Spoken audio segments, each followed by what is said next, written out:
Welcome back to my channel. My name is Nairi, also known as Wedding Fashion Expert. This week we are talking about a subscriber requested topic and something people ask me all the time, which is how to handle bridezillas.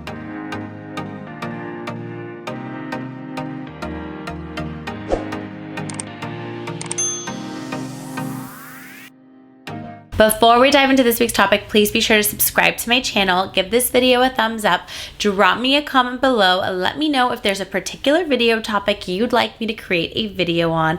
I am here for you, guiding you along the way leading up to your special day.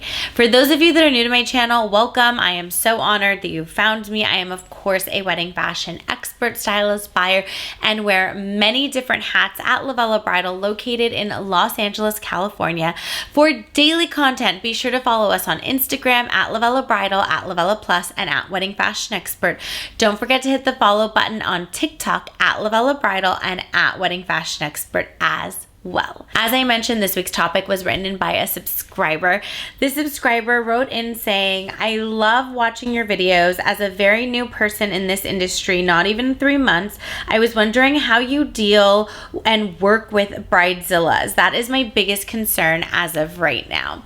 Welcome to the industry. This is such a beautiful industry to be a part of. Of course, I am biased, but it truly is such a magical industry to be a part of, and welcome. We are so honored that you are here and you get to work in a bridal store.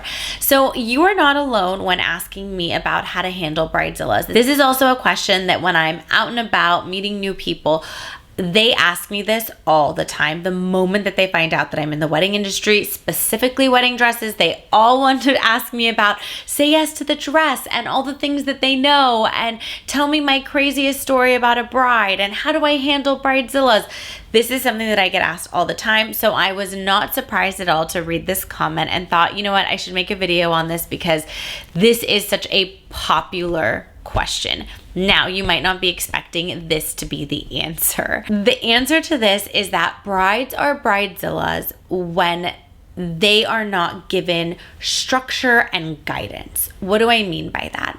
So oftentimes my brides don't lose it. They don't have a bridezilla moment because there is clear communication, there's clear understanding, there is me as the expert guiding them through this process. So there shouldn't be a moment of panic, of frantic, of manic energy. However, does that still happen? Sometimes it does, and oftentimes it's not because of something we did. Not that I'm not willing to take responsibility for something that we could have caused another person, which it happens. We're human.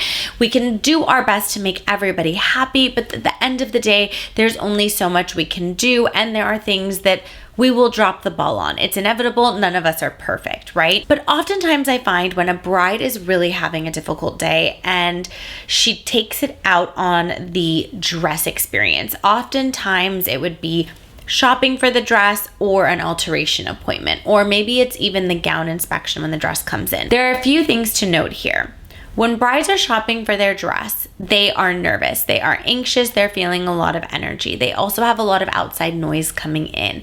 So oftentimes if they're feeling some type of way or they're behaving some type of way, it really has nothing to do with the store, with us, with the dress shopping experience. It's another thing that's bothering them that they're bringing into their appointment. One of the things that I encourage, if a bride is just not having a great day, I actually encourage to stop the appointment and to reset and come back when they are in better spirits.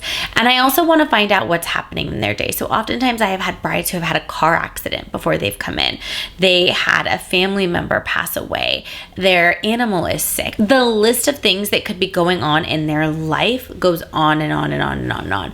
We're all human. It's no different than us. If we have something going on in our life and we have to show up to an appointment that we booked months ago, it's not necessarily a bridezilla moment, right? It's just individuals doing life, going through life, and things coming up during the appointment. Now, with the gown inspection, they're oftentimes really, really, really nervous because they don't remember the dress. They don't remember if they're gonna like it. It's the first thing that they've really bought, walked out empty-handed, and then coming back to see it again. So lots of nervous energy there, and I usually tell my brides, if you weren't nervous, it'd be very weird.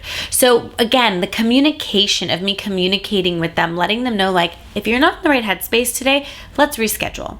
It's okay. It's not a good use of my time. It's not a good use of your time if you're not in the right headspace to make a decision. At the end of the day, when you're shopping for your wedding dress, you're shopping to make a decision. When you come for your gown inspection and you haven't gotten accessories yet, you're making decisions. When you come for your alterations appointment, you're making decisions. You need to be in the right headspace to make decisions. And if I see that my bride is not there, I'm gonna actually stop the appointment. And if I notice that a bride maybe doesn't have a lot of trust in me and is asking a lot of questions like, what happens if the dress doesn't get delivered on time? Are you gonna do this, this, this, and this? And they like kind of have an attitude with me. I simply just say, if we don't have trust between each other, I don't recommend you purchase your dress from us. Because we've never missed a wedding, we've been in business for a long time, and if you don't trust us, you should not do business with us. So really being clear in communication is going to reduce this Bridezilla behavior that people like to call it, right? Bridezilla, but really it's just heightened emotions of a compounding thing called life. Life is happening while wedding planning is happening, while two families are merging is happening.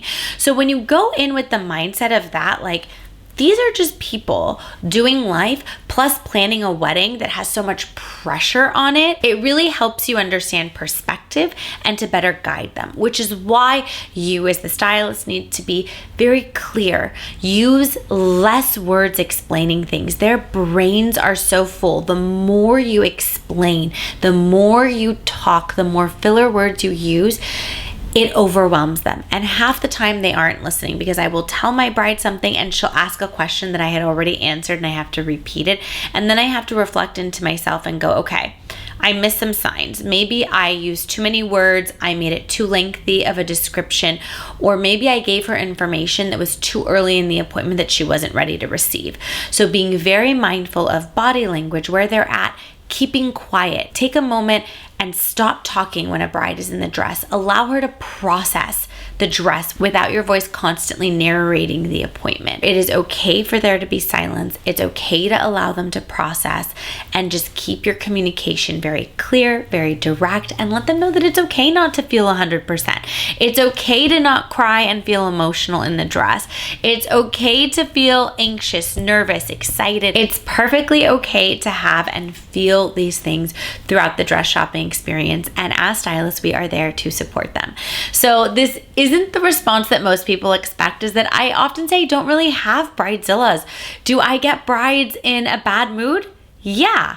There's some days I'm in a bad mood, right? That's just human behavior. So I actually really don't like the name Bridezilla. Like, I'm not into it at all.